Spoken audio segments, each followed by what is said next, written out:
Hey, Mr. Clash here, and today I want to talk about this base and what I actually hit the base with and my thought process that went into it. So you could kind of call this a little bit of a best army for the base video, even though I think you can hit this base with a couple of different combos.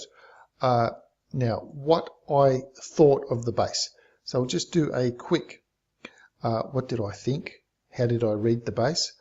I read the base that I was likely going to have a Tesla here and here, and possibly one up here and one here.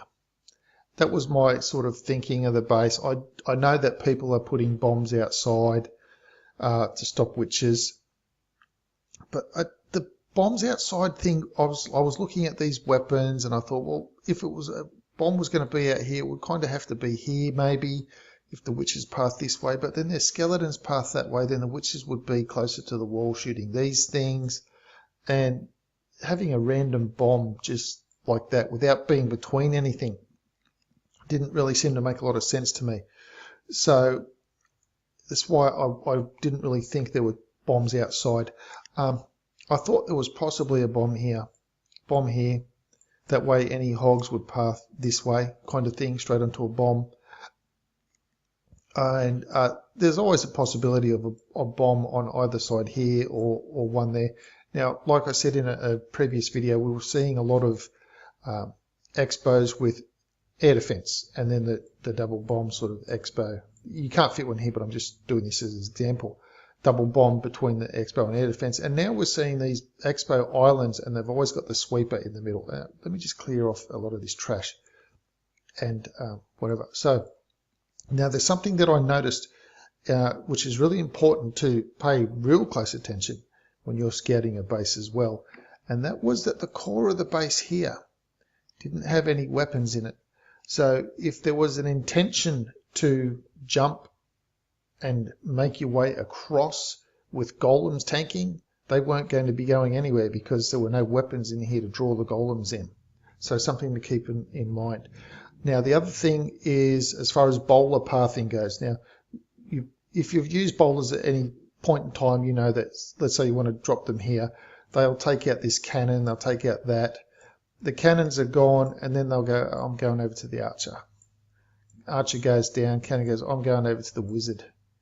And before you know it, they're not going in, because even if you had a jump spell for them, because that's if you place them here. Because they took this out and the next closest thing is away. So that's how bowlers path. And what I noticed, and I've done this before and I've pointed out before, this little section here, really quite brilliant. If you can take these out here and here, even this, it doesn't really matter about that. If these are gone and you drop some bowlers here, they're going to path this way. Obviously, they're going to path this way. But this little moat outside of the expo kind of helps them go that way. Now, once they get here, there's nowhere else for them to go. There is no reason for them to path around at all. So if you can place a jump spell like that, bang, they'll go in. They'll take that. They just have to.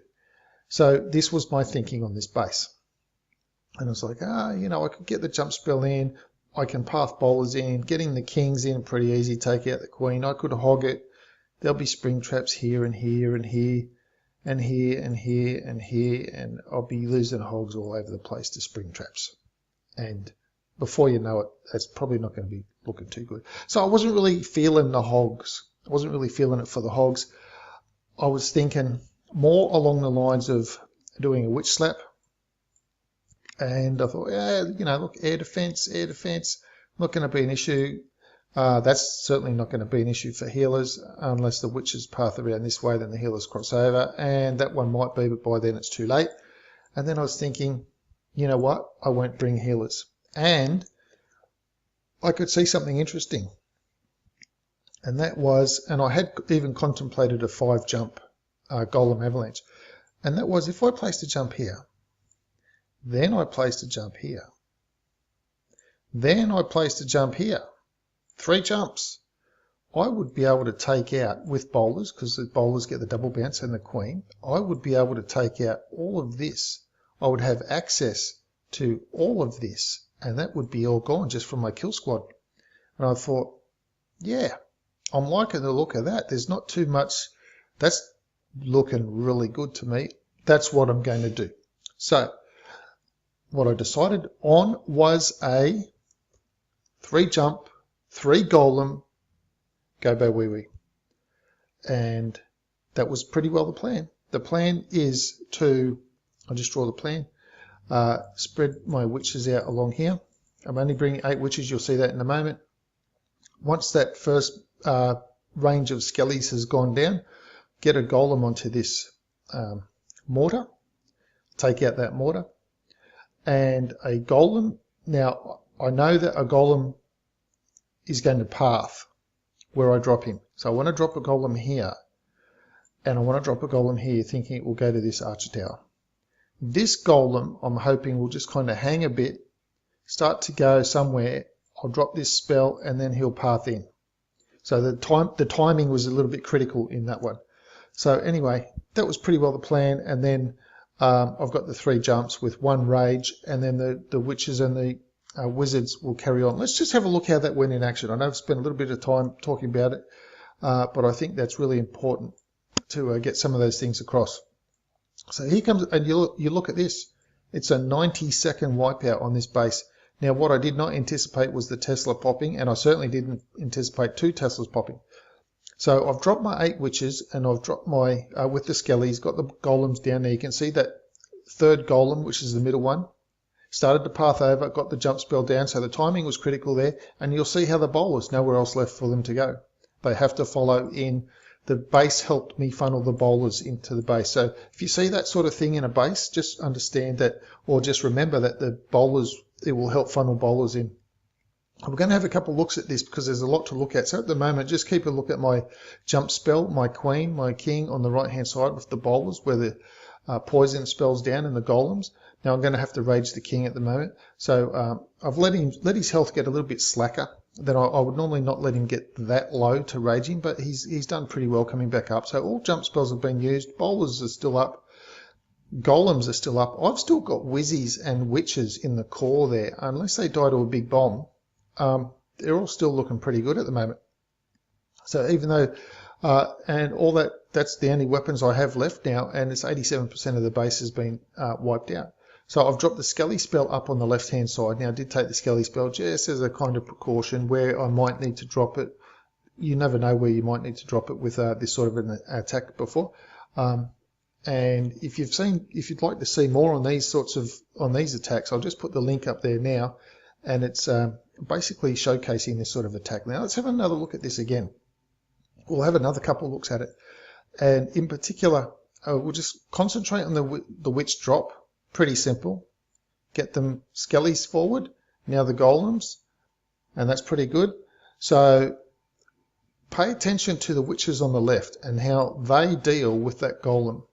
Now remember, there's no healers or anything like that, so we're just talking about some witches and a wizzy on the left-hand side, going to be dealing with 3 Teslas and a big bomb. Big bomb going to take out a bunch of skellies. The king is going to jump over there, so I've got 3 Teslas, I've got an archer, and I've got a king. I've got a wizard shooting at them. You can see that wizard there shooting at the other wizards, so he's going to take out those wizards. So I've still got the wizard threat. Now the wizard's going to go down to the queen, and look at that. The Teslas have got just about all down. And the king, he's just got no hope. All those skellies are spawning, and he's just buggered. And now those skellies will just keep distracting this archer tower. Just watch the troops on the left to see how they wipe out that left-hand side of the base with no healers needed. Just the skellies coming through, taking out that base. So in this case, a 90-second wipeout. So you can't get any more definitive than that. I've got a good lot of troops left up. Massive amount of troops. The 2 witches on the right hand side, they're going to perish to that bomb right there. Now they perished because of the 2 little bombs. If it was just a big bomb, I'm pretty sure they would have survived it. But throw those 2 little bombs in like that, and that'll kill the witches as well. So again, we'll have another look at this because it was all over in 90 seconds. So just watch. Witches go down, then the golems, then I dropped a line of wizards. Again, I've got 8 wizards as well, and I've just kind of tried to space them evenly and let them sort it out. For me, the biggest planning part was where I was going to put the jump spells, because I had to know that in advance. I wanted to take out this right-hand side weapons, and also noticing that without any weapons in the core, the golems weren't going to go there. So I was like, which way do I want them to path? I want them to path on the right-hand side. I think that's the best way. It'll take out that entire section of the base. And I'm not asking them to go from straight in and then path across the expo compartment. They're still traveling along that same pathway that they entered, because that big expo compartment was a big gap. So the troops didn't need to path over towards the big gap. They just kept funneling straight in the direction that they entered the base from. And then all they had to do was take this last jump spell to get into the next expo compartment. And that's another thing that I try to look for when I'm doing a witch attack, is whether I can get to an expo, whether I can go from one place to another place and actually have the troops follow into expo compartments, because the expos have constant fire and they can wipe out a bunch of skellies pretty quickly, unless the skellies are overwhelming. But if push came to shove and there was one witch versus one expo or a couple of witches, the chances are the expo will wipe through the skellies, take out those skellies, then take out one witch, then wipe through the next skellies and take out another one. So if you can get through to expos, you stand a really good chance of wiping out bases. So that's another thing that I look for when I'm going to be doing a witch attack, if I can path through the base to get to the expo. So that is why I chose a 3 jump, 3 golem Gobo Wee to take out this base, and it worked beautifully, only 90 seconds. So the question of the day. Recently, Clash of Clans celebrated 5-year anniversary, and they had a little 5-year anniversary party. I don't know if you knew that. And all the troops were invited, a little bit of a dance sort of a thing, except Larry. Larry didn't, he didn't go to the dance. And he didn't go to the dance because, let me rephrase that, because it's a question. Why didn't Larry go to the dance? Why didn't Larry go to the dance? I almost told you. Why didn't Larry go to the dance? He didn't go to the dance because he had nobody to go with. Nobody. Anyway, that's it for today's video. Thank you for sticking around. Please leave the video a thumb up. Let me know what you thought of the video, the attack, or the troop combination. Please subscribe to the channel if you haven't already, and I'll see you in the next video.